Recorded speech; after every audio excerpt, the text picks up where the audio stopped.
बात बहुत जरूरी, जो कहना बहुत जरूरी, क्योंकि आज परिवार रहा ही नहीं, घर ईंटों के घर हो गए हैं। क्योंकि जिस घर में प्रेम नहीं हो वो घर नहीं, शमशान है। और शमशान में तो बहुत मुर्दे रहते हैं, शमशान में मुर्दे रहते हैं, और मुर्दों की कमी नहीं होती, मगर आपस में कभी बात नहीं होती। मुर्दे आपस में कभी नहीं मिलते और न कभी बतियाते। और जिस घर में पति है, पत्नी है, सास है, बहू है, बाप है, बेटे, मगर एक दूसरे को देखकर मुस्कुराते नहीं है, वो आया वो उधर मुंह फोड़ दिया, वो आया उधर मुंह फोड़ दिया, वो आया उधर मुंह फेर दिया, वो घर शमशान है क्या? यदि वो घर शमशान नहीं है फिर क्या है? जिस घर में प्रेम और समर्पण का वातावरण हो, जीवन स्वर्ग हो जाता है। और मेरे बच्चों, एक बात कहना चाहता हूं, मां बाप सिर्फ जन्म देते हैं, जीवन तो सदगुरु देता है। सदगुरु जैसे मैं सदगुरु को तो वो संपूर्ण शक्तियों से संपन्न होता है, मगर वे अपनी शक्ति पर इतराते नहीं, बल्कि वे खुद भवसागर से तरते और दूसरों को तराने के लिए सहयोग करते हैं। सदगुरु वो नहीं जो अहंकार है, कि सदगुरु वो है जो जमीन पर खड़ा होता है, हाथ जोड़ के कहता है कि तरने का मार्ग ये है।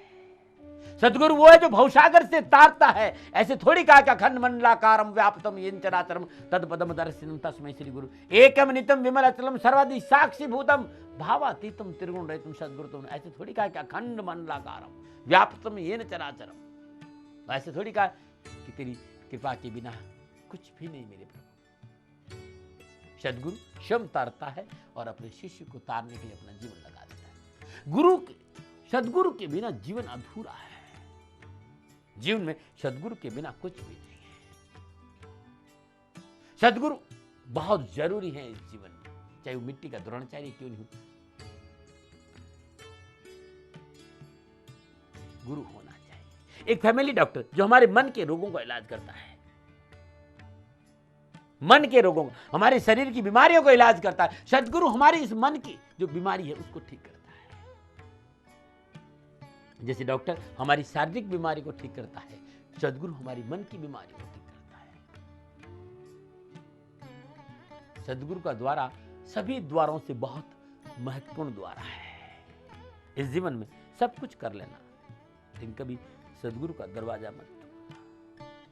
जो शिष्य गुरु के द्वार से हट जाता है उसका जीवन दुखमय हो जाता है। मैं सदगुरु की बात कर रहा हूँ भैया। कान्या माने कुर सवारी को धर तर चाहे मर, धोती लाओ लोटा और लाओ गमछा, 100 रुपये नारे लाओ, बैल बनाए चाहे कुत्ता। मैं उन गुरुओं की बात नहीं करता हूँ, मैं कहता हूँ गुनावंदकार नाम प्रकाश, जो भीतर में ज्योत और प्रकाश के जो नाद का ज्ञान कराए, जो शब्द का ज्ञान कराए, जो अमृत का ज्ञान कराए, जो ज्योत का ज्ञान कराए, वो है सब। इसलिए तो मैं कहता हूँ शब्द ब्रह्म, ज्योति ब्रह्म, नाद ब्रह्म, अमृत ब्रह्म, जो इन चारों का ज्ञान जीते जी करा देता है वो है सदगुरु। और मेरे गुरु महाराज जी ने वो ज्ञान मुझे दिया है। मैंने पाया अपने गुरु महाराज जी की दया से वो शब्द ब्रह्म का बोध, वो नाद ब्रह्म का बोध, वो ज्योति ब्रह्म का बोध, वो अमृत ब्रह्म का बोध जीते जी पाया। और जब बैठते हैं तो बरसता है।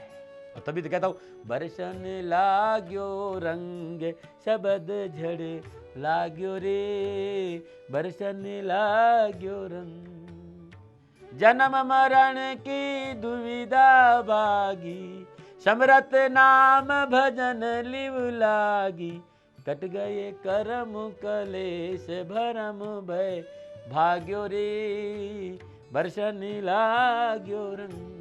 जब गुरु महाराज जी के दिव्य ज्ञान वो शब्द के साथ हमारी चेतना का मेल होता तो अपार आनंद की बारिश होती है। कबीर साहब कहते हैं सदगुरु का सानिध्य जीव के लिए बहुत जरूरी है। और गुरु करता गुरु करने योग, गुरु परमेश्वर है भी हो, कह नानक गुरु है जताई, गुरु बिन मुक्ति न पाइएगा। सदगुरु की शरणागत रही, आपका कल्याण हो।